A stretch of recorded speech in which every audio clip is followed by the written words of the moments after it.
cucumbers. Chopping up cucumbers. Chopping up cucumbers. Chopping up cucumbers. What is that?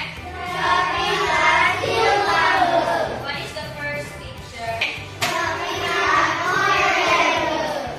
Second picture, what is that? Chopping up onions. Okay. Picture 3, what is that? Chopping up kale. Kale.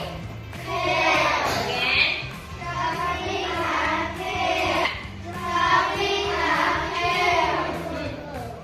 This one. Chopping up cucumbers. Cucumbers.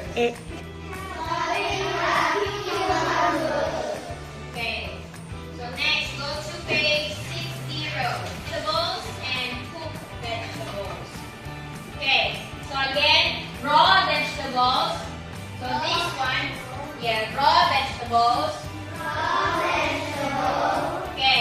Next picture, this one is cooked vegetables. Cooked vegetables. Alright.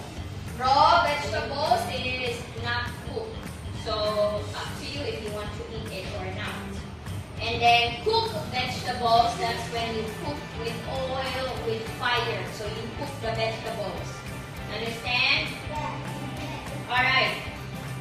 So we have page 61. Let's answer the activity. Okay, look at the picture. So picture 1, the one in color pink box, the vegetables are chopped. Okay? The vegetables are chopped. Picture 2 in blue box, the vegetables are not chopped. You can still see them whole, like a circle. Okay, again, picture A, vegetables are chopped. Picture B, vegetables are not chopped. Understand?